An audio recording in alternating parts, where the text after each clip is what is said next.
Hi అండి, అందరికీ నమస్కారం. ఈరోజు అందరికీ విజయదశమి నవరాత్రి శుభాకాంక్షలు అండి. ఈరోజు చేయవలసిన కొన్ని పనులు అయితే మన వీడియోలో తెలుసుకుంటాం. ఈరోజు నా అనుభవంలో నేను 30 సంవత్సరాలుగా ఈ నవరాత్రి పూజ అయితే చేస్తూ ఉంటాను. ఈ నవరాత్రి పూజ చేసిన దానివల్ల అమ్మవారి దయ వల్ల నాకు అన్నీ సమకూరినాయి.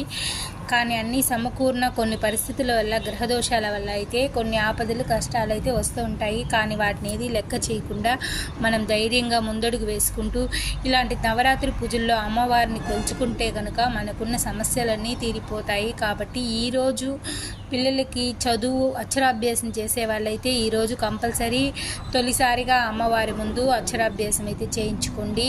ఈరోజు అమ్మవారిని 108 పువ్వులతో కానీ మారేడు దళాలతో కానీ మనకున్న వాటితో, మనకు అందుబాటులో ఉన్న వాటితో అయితే అమ్మనైతే పూజించుకుంటే మనకున్న సమస్యలు ఖచ్చితంగా తీరిపోతాయి.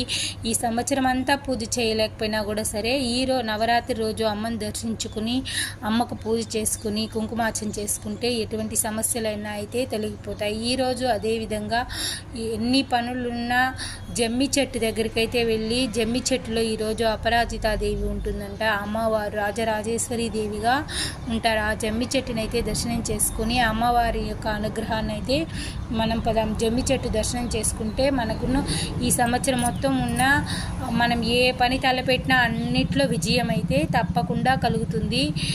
ఆ విజయదశమి రోజు జమ్మి చెట్టుకి మన గోత్రనామాలతో ఒక పేపర్లో రాసి ఆ చెట్టులో పెట్టి ఆ పేపర్ని తెచ్చి మన ఇంట్లో పెట్టుకుంటే మన కుటుంబ వృద్ధి, సుఖ సంతోషాలతో ఫ్యామిలీ అంతా హ్యాపీగా అయితే ఉండొచ్చు. ఈ వీడియోకి ఒక లైక్ చేసి సబ్స్క్రైబ్ చేసుకోండి.